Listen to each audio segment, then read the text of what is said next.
I welcome you all to this channel.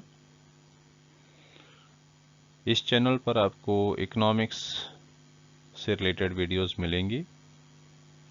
Class 9th, 10th, 11th and 12th complete syllabus videos. Class 12th के लिए जो CBSE का syllabus है उसके हिसाब से macro economics and Indian economy की कंप्लीट सिलेबस की वीडियोस ऑलरेडी इस चैनल पर अवेलेबल हैं और बाकी क्लासेस की वीडियोस इस पर अपलोड हो रही हैं। इस चैनल पर आपको क्वेश्चन पेपर्स को कैसे सॉल्व करना है उसके बारे में भी हम डिस्कस करेंगे। डिफरेंट क्वेश्चन पेपर्स को डिस्कस किया जाएगा और साथ ही एग्जामिनेशन के लिए कैसे प्रिपेयर करना है, कैसे टाइम मैनेजमेंट करना है, इन सब चीज़ों की इन्फॉर्मेशन भी आपको प्राप्त होगी। तो इन सब सुविधाओं का फ्री ऑफ कॉस्ट बेनिफिट उठाने के लिए बस आपको एक ही काम करना है कि आप जो बेल आइकन का बटन है उसको ज़रूर दबाएं, यानी इस चैनल को सब्सक्राइब करें और जितनी भी लेटेस्ट वीडियोस होंगी उसका नोटिफिकेशन आप तक मिलता रहेगा। आप अपनी फीडबैक को कमेंट बॉक्स में ज़रूर लिखें ताकि आपकी रिक्वायरमेंट के हिसाब से जो स्टडी मटेरियल है वो आपको प्रोवाइड किया जाए।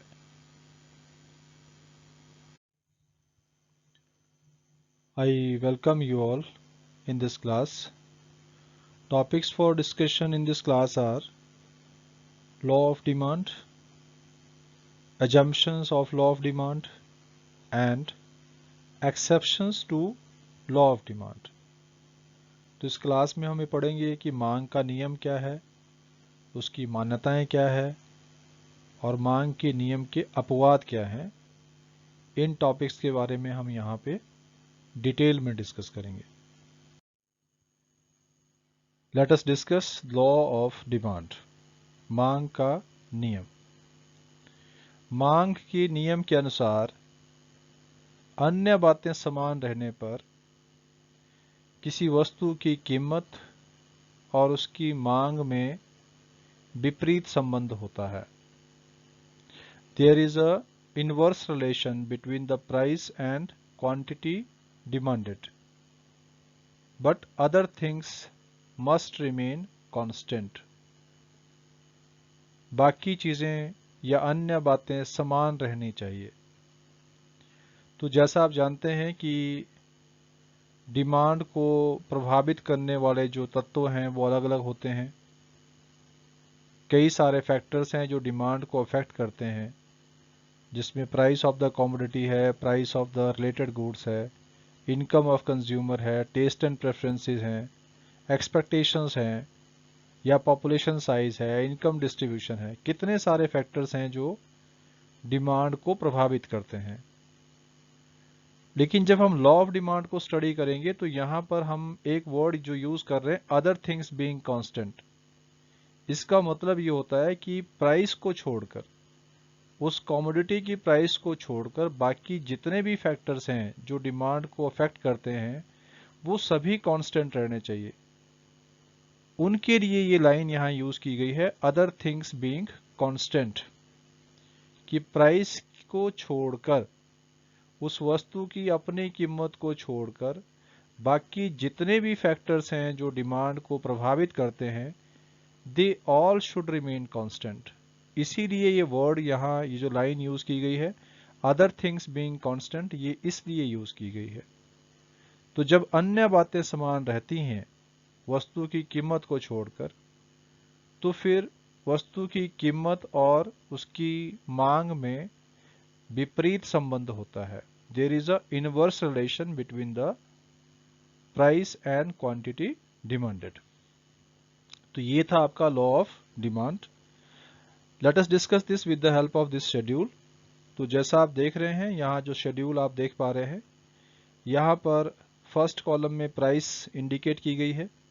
प्राइसेस यहाँ पर 10, 20, 30, 40, 50 है। प्राइसेस बढ़ रही हैं, जबकि क्वांटिटी डिमांडेड जो है वो 5, 4, 3, 2, 1 है। यहाँ पर क्वांटिटी डिमांडेड जो है वो कम हो रही है।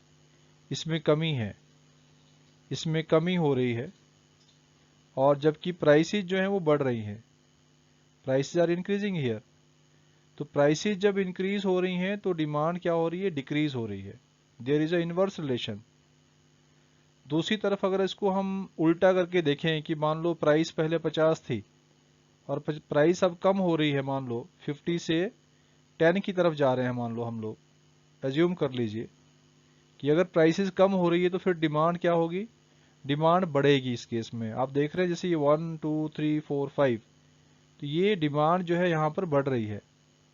तो इस तरह से प्राइस में और क्वांटिटी डिमांडेड में यहाँ पर नेगेटिव रिलेशन जो है वो इंडिकेट किया जा रहा है इस शेड्यूल के माध्यम से। इसी तरह से इसको हम डायग्राम के माध्यम से भी एक्सप्लेन करेंगे। जैसा आप देख रहे हैं यहाँ एक्स एक्सिस पर हमने क्वांटिटी लिया हुआ है, ये डिमांड को इंडिकेट कर रहा है, जबकि वाई एक्सिस पर जो है वो प्राइस को शो किया गया है। तो इनिशियल स्टेज में जब प्राइस ओ पी है तो डिमांड जो है वो ओ क्यू के बराबर है, और जब प्राइस में कमी आ जाती है, जब प्राइस कम हो गई, ओ पी 1 हो गई, प्राइस में यहाँ कमी हो रही है, तो प्राइस के कम होने पर जो डिमांड है वो बढ़कर ओ क्यू 1 हो जाता है, यहाँ पर डिमांड में वृद्धि हो जाती है। तो जैसा आप देख पा रहे हैं यहाँ प्राइस में जो कमी है वो कितनी हुई, P से P1 पे प्राइस आ गई। यहाँ इस एरो के माध्यम से आप देख पा रहे हैं ये डिक्रीज हो रहा है प्राइस। तो इस प्राइस के डिक्रीज होने से जो डिमांड है वो बढ़ रहा है, वो Q से Q1 पे चला गया, जो इस एरो के द्वारा यहाँ पे डिस्कस किया जा रहा है, इसको दिखाया जा रहा है। तो इस तरह से यहाँ इनवर्स रिलेशन जो है वो प्राइस में और क्वांटिटी डिमांडेड में शो हो रहा है। और जब आप इन पॉइंट्स को ज्वाइन करते हैं तो ये आपका जो डिमांड कर्व है ये बनता है डी डी आपका यहाँ पर डिमांड कर्व है, और आप देख रहे हैं यहाँ पर इसका जो स्लोप है ये डाउनवर्ड स्लोपिंग है, ये नीचे की तरफ इसका स्लोप है। और नीचे की तरफ स्लोप होना डिमांड कर्व का यही इंडिकेट कर रहा है कि किसी भी वस्तु की कीमत और उसकी डिमांड में जो इनवर्स रिलेशन है उस वजह से जो डिमांड कर्व है उसका स्लोप डाउनवर्ड होता है। ये डाउनवर्ड स्लोपिंग जो है वो डिमांड कर्व होता है। Next is assumptions of law of demand, मांग के नियम की मान्यताएं। तो जैसा अभी हमने लॉ ऑफ डिमांड पढ़ा, उसमें एक लाइन यूज की गई थी, अदर थिंग्स रिमेन्स कांस्टेंट या अदर थिंग्स बीइंग कांस्टेंट, अन्य बातें समान रहने पर। ये क्या है, ये मान्यता है कि अन्य बातें क्या रहेंगी, समान। अन्य बातें क्या है, किसी वस्तु की अपनी कीमत को छोड़कर बाकी जितने भी फैक्टर्स हैं जो उसकी डिमांड को प्रभावित करते हैं, they all should remain constant. उनमें किसी भी तरह का परिवर्तन नहीं आता है, ये मान्यता है, इसको एज्यूम किया जाता है। This is called the assumptions of law of demand. So let us understand कि ये अजम्पशंस क्या हैं। तो जैसा आप जानते हैं कि डिमांड को बहुत सारे फैक्टर्स जो हैं अफेक्ट करते हैं, उसमें जो own price of the commodity है, वस्तु की जो अपनी कीमत है, उसको छोड़कर बाकी जितने भी फैक्टर्स हैं जो डिमांड को प्रभावित करते हैं, they all should remain constant. मतलब कि प्राइस को छोड़कर बाकी क्या क्या फैक्टर्स बच गए, price of the related goods, उसको हम मान लेते हैं कि ये कांस्टेंट है। Price of related goods are assumed to be constant, इसको कांस्टेंट माना जाता है, एज्यूम किया जाता है कि प्राइसेस ऑफ रिलेटेड गुड्स क्या है, कांस्टेंट है। दूसरा है इनकम ऑफ कंज्यूमर, इसे भी हम कांस्टेंट मानते हैं, that there is no change in the income of consumer. And third is taste and preference are also assume to be constant, ये भी एज्यूम किया जाता है कि रुचि और प्राथमिकताएं जो हैं कंज्यूमर की, ये भी कांस्टेंट रहेंगी, इसमें भी किसी तरह का परिवर्तन नहीं आएगा। Similarly expectations of changes in the prices in near future. निकट भविष्य में किसी भी वस्तु की कीमत में आने वाला जो परिवर्तन है उसको भी हम कांस्टेंट मानते हैं। ये अज्यूम किया जाता है कि कोई भी परिवर्तन नहीं आ रहा है। Next is population size. तो पॉपुलेशन साइज को भी कांस्टेंट माना जाता है। ये अजम्पशन की जाती है कि पॉपुलेशन साइज भी कांस्टेंट रहेगा। सिमिलरली जो डिस्ट्रीब्यूशन ऑफ इनकम है ये भी कांस्टेंट रहेगा। जिस तरह का डिस्ट्रीब्यूशन है इनकम का वो भी क्या रहेगा, कांस्टेंट रहेगा, उसमें किसी भी तरह का चेंज नहीं आएगा। तो इस तरह से हम कह सकते हैं कि assumption of law of demand जो है उसमें प्राइस ऑफ द कमोडिटी को छोड़कर बाकी जितने भी फैक्टर्स हैं they all should remain constant. तो आपने इसको एज्यूम करना है कि price of related goods, income of consumer, taste and preference, expectation of change in prices in near future, population size and distribution of income, these all factors will remain constant. इसको हम कहते हैं assumptions of law of demand. Next is exceptions to the law of demand. मांग के नियम के अपवाद। ये ऐसी स्थितियां होती हैं जिसमें मांग का नियम फेल हो जाता है, यानी law of demand does not hold good. जैसा आप जानते हैं लॉ ऑफ डिमांड क्या कहता है, other things being constant there is inverse relation between the price and quantity demanded. और जो डिमांड कर्व है वो डाउनवर्ड स्लोपिंग होता है। लेकिन कुछ ऐसी सिचुएशंस भी होती हैं जहां पर प्राइस में और क्वांटिटी डिमांडेड में पॉजिटिव रिलेशन होता है। उस स्थिति को हम कहते हैं exceptions to the law of demand, जहां पर लॉ ऑफ डिमांड फेल हो जाता है। तो जैसा आप इस डायग्राम के माध्यम से भी इसको समझ सकते हैं, यहां एक्स एक्सिस पर क्वांटिटी यानी डिमांड को शो किया गया है, जबकि वाई एक्सिस पर प्राइस को शो किया गया है। जैसा आप देख रहे हैं यहां पर जो डिमांड कर्व है ये डी है और ये अपवर्ड स्लोपिंग है।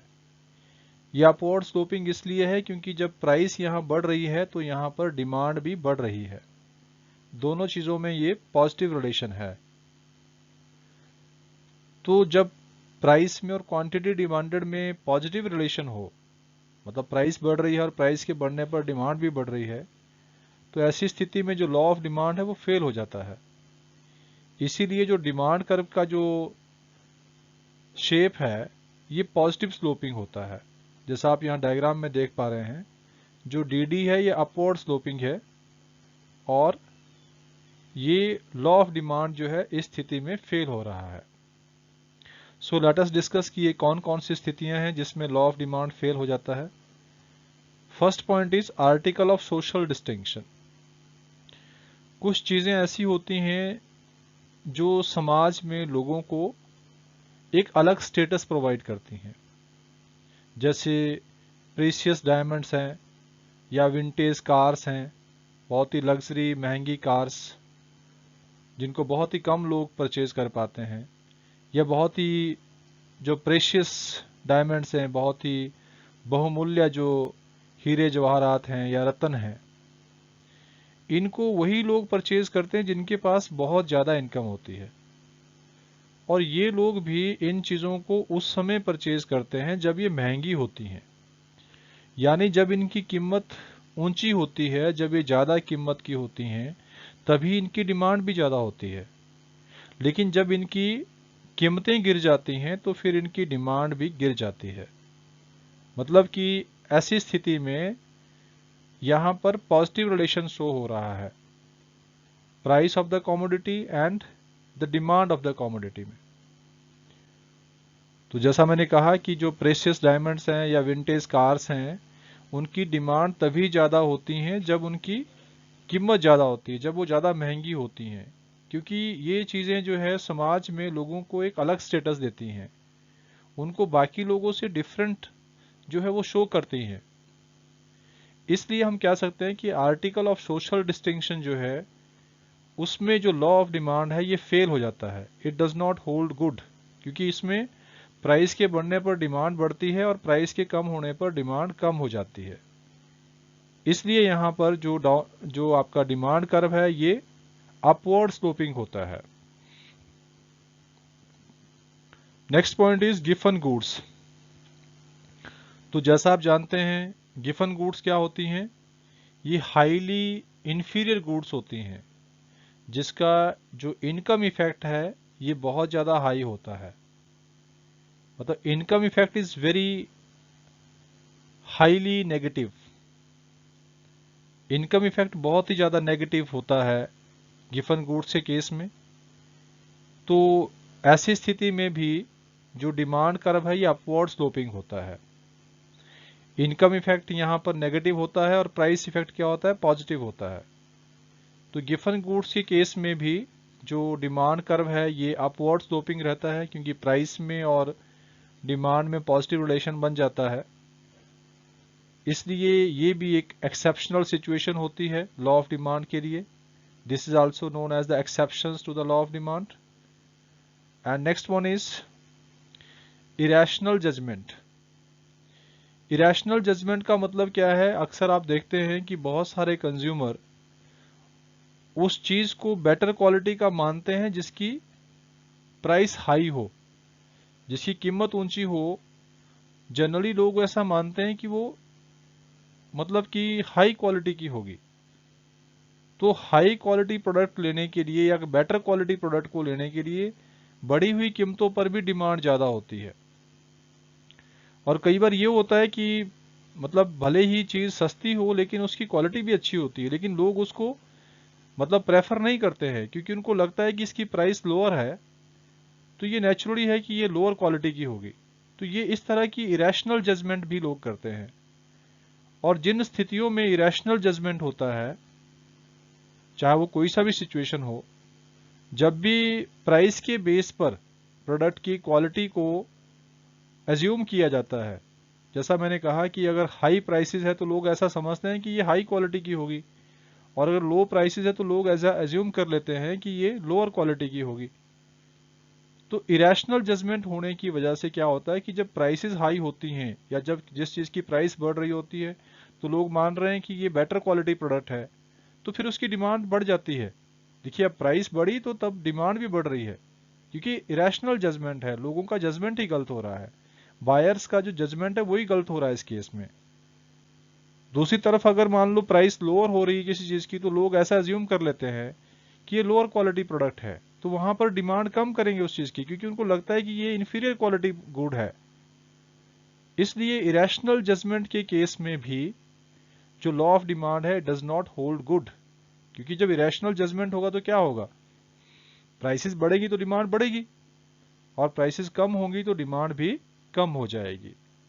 इसलिए there is a positive relation between the price and quantity demanded in all these three different situations. तो ये था आपका exceptions to the law of demand, article of social distinction, उसके बाद गिफन गुड्स और उसके बाद irrational judgement. So that's all about the exceptions to the law of demand. I hope that you like this content. So dear students, if you find this content meaningful and helpful to you, then please share it to other students also so that they can also be benefited from this. Thank you.